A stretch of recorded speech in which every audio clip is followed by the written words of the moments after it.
All right, you guys ready for this? It is super exciting. We have a delivery from Yost over at JazzInc Dioramas, and it is freaking awesome. It's right here. We're going to take a close look at this thing today. And here, I'm just going to give you a sneak peek. It's freaking huge. It is Ray Speeder, 1/6 scale Speeder. JazzInc Dioramas. Yost and his team have done some amazing work. Let's take a closer look.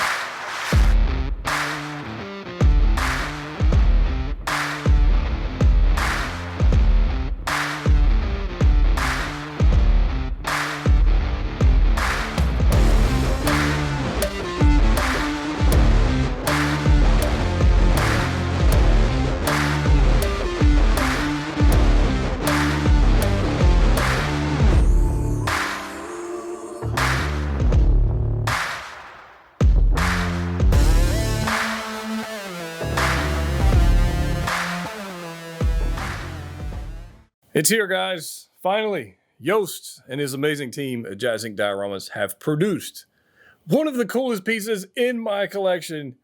And I'm super excited for it to finally be here because I've been waiting on this for what seems like forever, but it was 100% worth the wait. It was absolutely worth the wait. And I'm super excited to have this here. So in this video, we're going to take a close look at the Ray Speeder, the 1/6 scale Ray Speeder DX. So it does have the net and the scavenged components in there. We're going to take a look at that. We're going to take a look at it compared to the Black Series 6-inch Ray Speeder, just for giggles. I think it'd be kind of fun. And obviously, we're going to throw Ray up there and see what she looks like on this speeder bike. But I can tell you right now, it's going to be epic. So let's go ahead and take a look at this. First off, I want you to note the paint applications on this speeder bike. It is 10 out of 10 paint applications. I've gone through this thing. I've looked at like screen footage. I looked at a lot of different things, and it is fantastic. They absolutely nailed it. The orange is like a rusted orange, if you will, with some nice washes over it. Got some yellow highlights, as you can see. I would say yellow. They're more of like an amberish highlight around the main section there. Around the grill as well, we'll get into that with how like the metal parts and the desert sand destroyed distressed metal looks awesome. And then we got this awesome like engine part, which is not chrome, but it is a definite metallic paint to it where the light's bouncing off of it, and it just looks fantastic. So I'm super excited to have this in the collection. So as this bike's spinning around here, I want to take note of a couple of different things.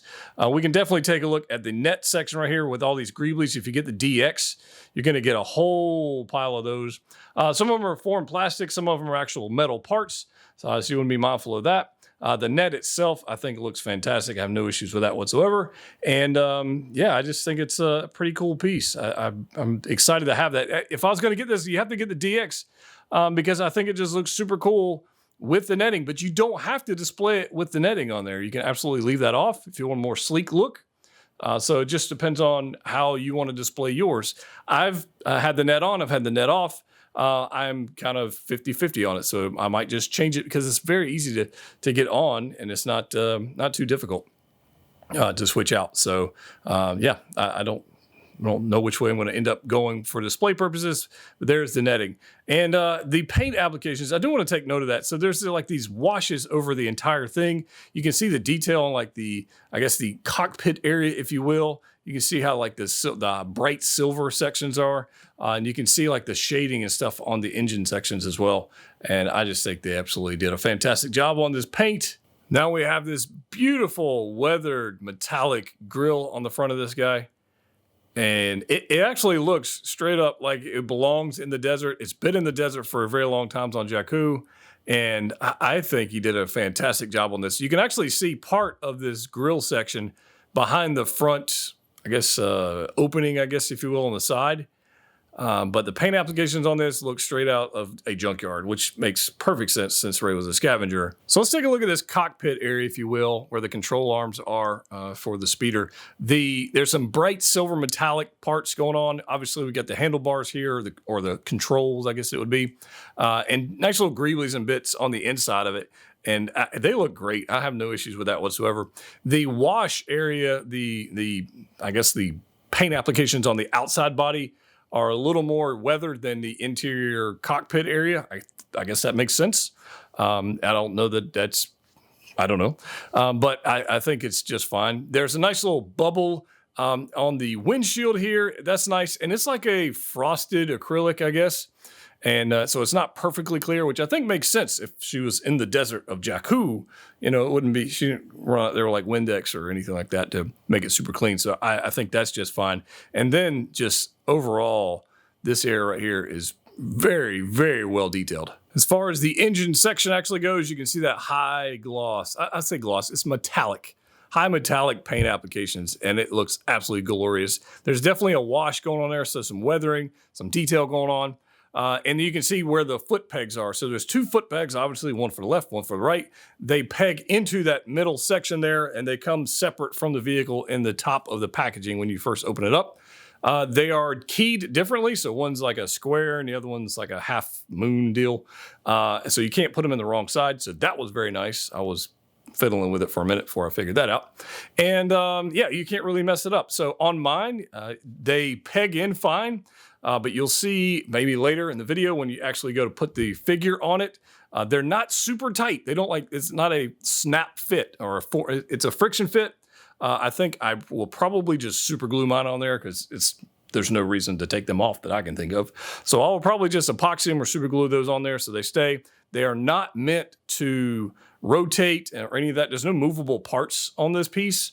So don't try and do that or else you'll break it and you'll be very sad. Moving up to the seating area for Ray. This is also a molded plastic. It's not any soft goods or leathers or anything like that, which I think is just fine. Nice little weathering on it. Got some highlights, got some washes where it looks kind of weathered out in the sands of Jakku. It looks great. And I really had no issues posing the figure on here. So that's super fun. But yeah, there's that. And as a surprise, Yost gave us a sand base to go with BB-8 so we don't have to leave him on the sidelines. That was a nice touch that I was not expecting at all, but it's very well done. It's a solid piece, like almost like a polystone solid chunk. So it's not plastic, kind of like the base on the speeder, but it's very well done. And honestly, the only thing is missing is some footprints that Hot Toys likes to put out there. But it wouldn't make any sense anyways because BB-8 is a freaking circle. Now, somebody out there might be wondering, how does the 1/6 scale speeder look next to the 1/12 scale speeder from Hasbro? And obviously the paint applications are just far superior on Yost's version JazzInc Diorama piece. No question about that. But you can see like the scale. So if you have this one, the smaller one in your collection, and you want to just try to picture this in your mind, what it's going to look like on your shelf, it's going to be amazing. And that brings me to one thing that has to be said. I went back and looked at what I paid for this thing. Because yes, I did pay for it. I did not get it for free. I did pay for it. The price I paid for it, in my opinion, based on what's in hand and what I'm looking at right now, it was underpriced. And somebody out there is going to be saying, oh man, now Yost is going to raise prices on everything. I don't think Yost is that kind of dude. I think he's just he's a collector who's helping out the community, making amazing pieces. And I can't wait to get more pieces from him. The 66 Batmobile being the most newest upcoming one, I guess very soon we're going to get that one from him. And that's going to be even larger than this. It's going to be crazy. But how he made this and made it for so many people for the cost he made it for, I don't know how he did it. So my hat's off to you, brother. I mean, you just absolutely knocked it out of the park, and I can't wait to get some more pieces from you in my collection very soon. All right, guys, so we got Ray on the speeder bike looking all kinds of awesome. I mean, seriously. Seriously. She looks fantastic. The scale, I think, is on the money. This positioning of it, the seat, everything, I think they absolutely nailed it. Again, the paint applications we talked about earlier, absolutely nailed it. No issues with that whatsoever. Couple things to note on getting her on the speeder bike, as we can talk about maybe a little bit earlier in the video. The foot pegs on mine don't stick in that great. I mean, they are there, but like if you're posing the foot, you're going to knock it out. It's one of those things. So I'm not sure how Yost is going to deal with that. In fact, I can see one kind of leaning already. I'm not sure how he's going to handle that. Again, some epoxy or some glue that just stick them in there permanently. They're done. They're not going to go anywhere. So I think that's probably how I'm going to deal with mine.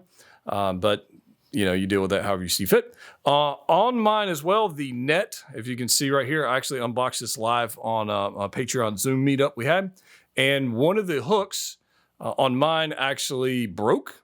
The hooks that the net attaches to. Thankfully, there's another larger hook that I could hook the net up to. And Yost has already told me he's going to reinforce that. So whenever you guys get yours, then you probably are not going to have that problem. I think mine, he was talking to me, I think mine might be able to epoxy it back on there. But I can just use the larger hook to get that net to stay on there. So that's one thing I'm going to have to deal with that you may not have to deal with. But that's it's just what happens when you get a pre-production piece, I guess, if you will. But it doesn't bother me in the least. It's just one of those things. It could have been way worse. It could have been way worse. Right now, I've just got a little broken hook. I can deal with that. But I am super stoked to have this in the collection. Yost, thank you for making an amazing piece. And like I said earlier in the video, I don't know how you made it for this price point.